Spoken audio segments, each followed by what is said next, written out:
दीदी ओ दीदी कहकर ममता बनर्जी को छेड़ने चिढ़ाने वाले, लड़की अचार बेचे तो ज्यादा बिकेगा जैसा सेक्सिस्ट टपोरी बयान देने वाले, गुजरात में एक लड़की की जासूसी के आरोपी रहने वाले, शशि थरूर की पत्नी को 50 करोड़ की गर्लफ्रेंड बताने वाले, राहुल गांधी के पिता और दादा के गांधी सरनेम पर सवाल उठाने वाले, परनाना के सरनेम नेहरू का मजाक उड़ाने वाले, नरेंद्र मोदी के पिता का गलत नाम ले लिया तो कांग्रेस प्रवक्ता को असम पुलिस ने गिरफ्तार कर लिया।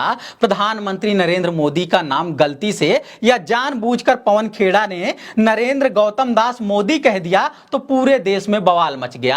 आरोप लगा कि अडानी को प्रधानमंत्री मोदी का बाप बताया जा रहा है। सफाई दी गई कि नहीं बस गौतम अडानी का दास बताया जा रहा है, क्योंकि प्रधानमंत्री मोदी के पिताजी का नाम दामोदर दास है, इसलिए सारा कंफ्यूजन हो रहा है कि दामोदर की जगह गौतम का नाम लिया जा रहा है या सिर्फ दास शब्द पर फोकस किया जा रहा है। वैसे दास का मतलब होता है गुलाम, जो नहीं टाल पाता है अपने मालिक की कोई बात। तो पीएम मोदी को ही स्पष्ट कर देना चाहिए कि उनके बारे में जो कहा जा रहा है सही कहा जा रहा है या गलत कहा जा रहा है। खुद को बता रहे थे प्रधान सेवक यानी जनता का सेवक, मगर तमाम रिपोर्ट देखें तो कुछ और ही खुलासा हो रहा है। प्रधानमंत्री अगर प्रधान सेवक हैं तो एक ही व्यक्ति क्यों प्रधान हुआ जा रहा है? वैसे बिना मतलब की बहस में उलझ रहे हैं मीडिया और पक्ष विपक्ष के लोग। असल सवाल यह है कि अडानी को सब कुछ क्यों सौंप दिया जा रहा है? झूठ, फ्रॉड विज्ञापन और साठगांठ पर खड़ा है जो अडानी का पूरा साम्राज्य, उसके पतन का क्यों इतना बचाव किया जा रहा है?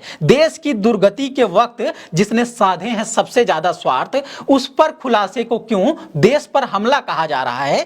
कांग्रेस के प्रवक्ता क्या कह रहे हैं उनकी बात छोड़कर प्रधानमंत्री मोदी को पूरे देश के सामने सच बोल देना चाहिए कि अडानी के साथ उनका क्या और कैसा रिलेशनशिप चल रहा है। लोग तरह तरह की बातें बना रहे हैं, रिश्ते के बारे में अफवाह उड़ा रहे हैं। कोई कह रहा है मालिक मोदी हैं, अडानी तो उनके गोदी सेठ हैं। कोई कह रहा है अडानी मालिक हैं, मोदी उनके सेवक मात्र हैं। कोई कह रहा है दोस्त यार और मित्र वाला रिश्ता है, और कोई कह रहा है इनकी साठगांठ क्रोनी कैपिटलिज्म की मिसाल है। समझ नहीं आ रहा है ये सब क्या चल रहा है। बस इतना जान लीजिए कि लाखों करोड़ की लूट हुई है, दुनिया भर में हंगामा मचा है और देश में बिल्कुल मजाक चल रहा है। नमस्कार, मैं समर राज बोलता हिंदुस्तान में आपका स्वागत है। एक प्रेस कॉन्फ्रेंस के दौरान प्रधानमंत्री का पूरा नाम नरेंद्र दामोदर दास मोदी के बजाय नरेंद्र गौतम दास मोदी कहने की वजह से पूरे देश में बवाल मच चुका है। हालांकि बहुत दिनों बाद कांग्रेस अपना एजेंडा घर घर पहुंचाने में सफल दिख रही है। मीडिया खुद ही दिन रात इस पर चर्चा कर रहा है।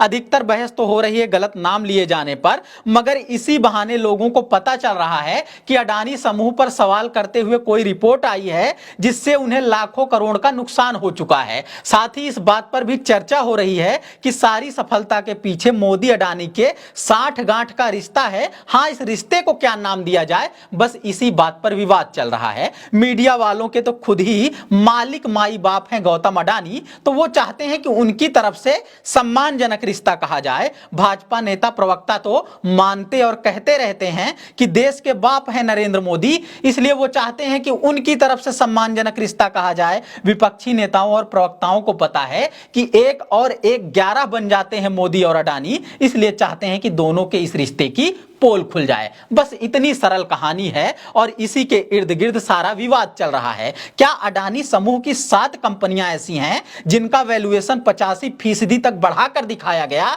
इसका जवाब नहीं दिया जा रहा है। गौतम अडानी के बड़े भाई विनोद अडानी ऑफशोर कंपनियों और लॉबी का इस्तेमाल करके क्या बाहर से पूरा बिजनेस चला रहे हैं? इसका जवाब नहीं दिया जा रहा है। निवेशकों समेत अडानी समूह से जुड़े हजारों लोगों को झूठ और भ्रम में क्यों रखा गया, इसका जवाब नहीं दे रहे हैं। बस बात बात पर हंगामा कर रहे हैं, बिना मतलब की बात पर बहस कर रहे हैं। देश को क्यों लूट और बर्बाद कर रहे हो, ऐसा सवाल किया जाए तो उसे ही देश पर हमला बता रहे हैं। मोदी के साथ रिश्ते को अडानी कोई नाम दे या ना दे, मगर विक्टिम कार्ड खेलने या कहें पीड़ित बन जाने की ट्रेनिंग वहीं से पा रहे हैं। किसके कितने करीबी हैं गौतम अडानी, मानो खुलेआम ऐलान कर दे रहे हैं।